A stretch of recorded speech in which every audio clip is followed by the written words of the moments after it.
Foreclosures in Surrey and other areas of the Lower Mainland are starting to show up at an alarming rate. You've seen the headlines. Big developers are defaulting. Mortgage delinquencies are quietly rising. And naturally, buyers, especially investors or anyone sitting on the sidelines, are starting to wonder, are foreclosures where the real deals are hiding?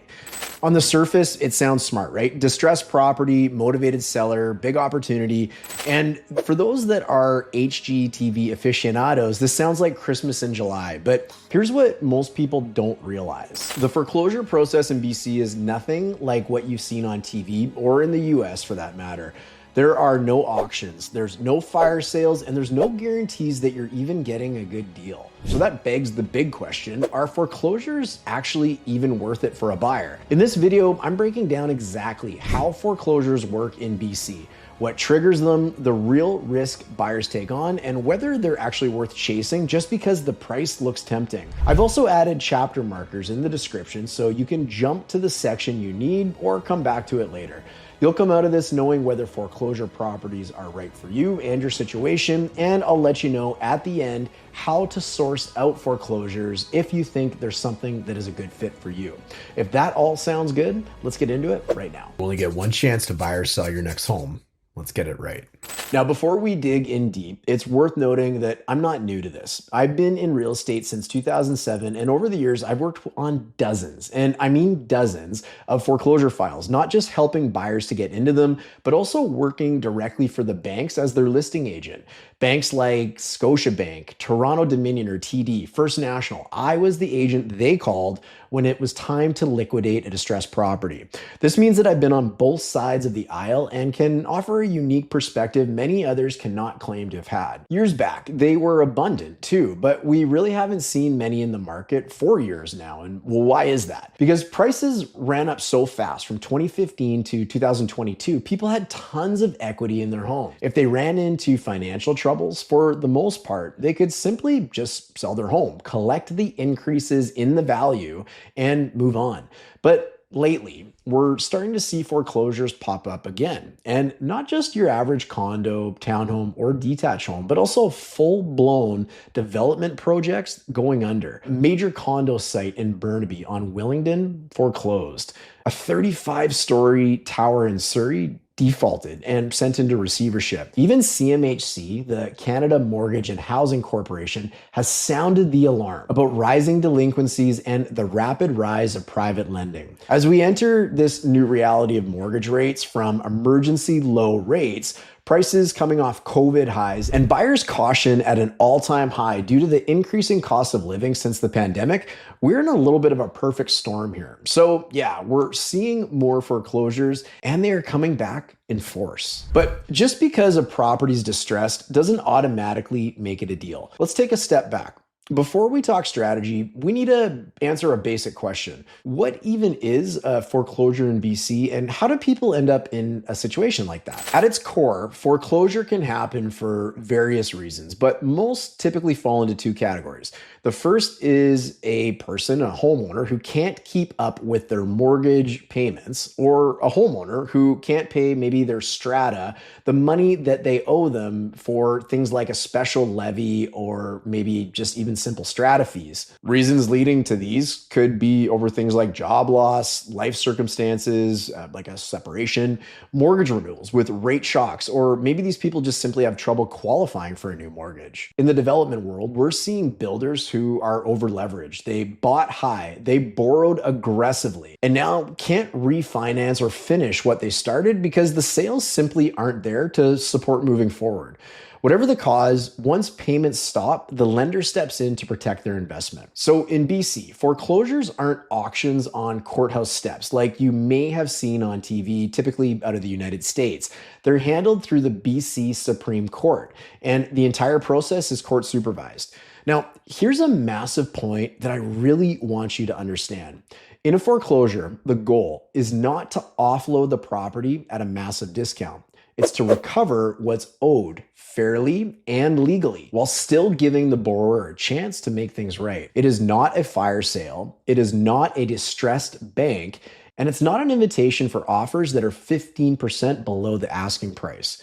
Now, sure, you can make them, but the lawyer handling the file typically is working off a pre-agreed percentage off of the asking price that they're allowed to negotiate with a buyer. There is no emotion and no bending the number. If you don't like the number as a buyer, you just don't get the property. Now, hold on to this thought because I am going to expand on it a little bit further coming up. For now, though, let's understand how the process works step by step. So, step one. The borrower defaults. At this point, the lender sends a formal demand letter warning to the defaulting borrower. Lenders typically give 10 to 30 days for the borrower to resolve the default after the demand letter is issued.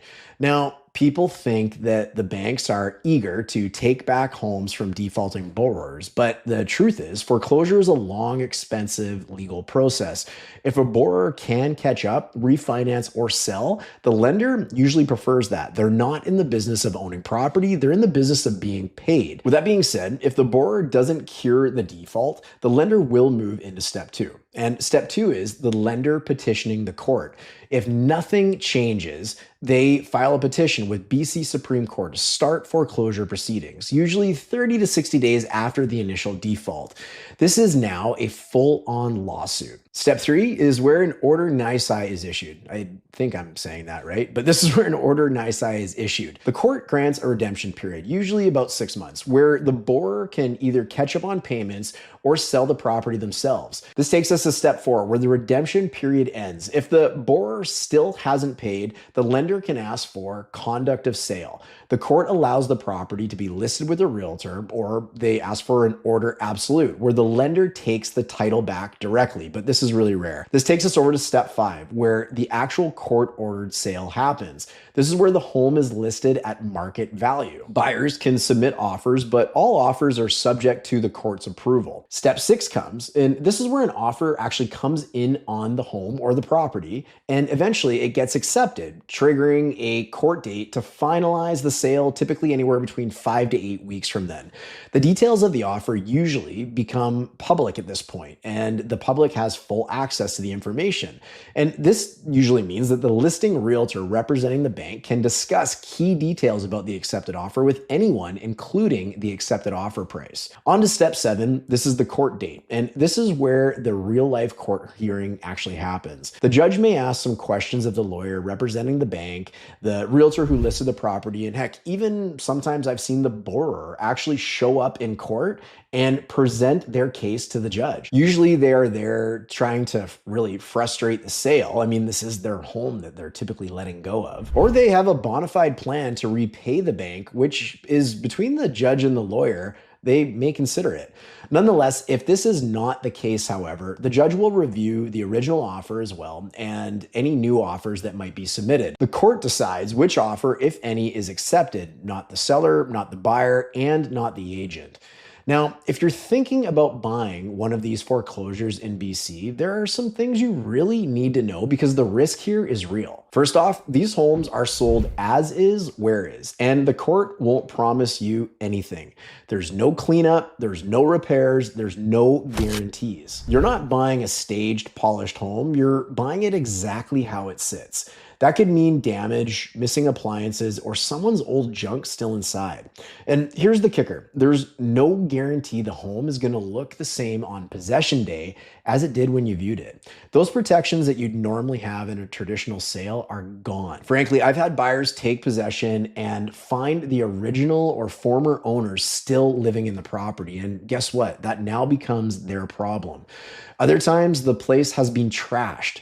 Appliances are gone, the cabinets ripped out, the home even can be vandalized at times. But with a court-ordered sale, there's no warranty, there's no recourse, and no seller to hold accountable. You own the problem, whatever condition it is in when you take it over. Second, there's no property disclosure statement, meaning no seller representations in writing about the home. The seller isn't filling out a checklist of what works and what doesn't because the seller is not the homeowner. The bank makes no representations about the property. That means that you're going in blind and due diligence is 100% on your shoulders. Third, If you want to get a shot at getting the property, you're going to need to write a subject free offer. Now, the first offerer can usually have conditions in their offer, as mentioned earlier, but someone else showing up to court isn't quite as fortunate. They have a chance to bid on the property in court, but they cannot have due diligence clauses on their offer. This means that they need to satisfy all of their diligence prior to showing up. Why? Because the court isn't waiting around. They want certainty, not conditions. And here's the wild part. Even if your offer was accepted by the lender's lawyer, that doesn't mean that the home is yours. Remember previously when I mentioned that anyone can show up to court on court day with a sealed subject free offer? Well, that actually does happen, and it can completely blow up everything that you've been working towards.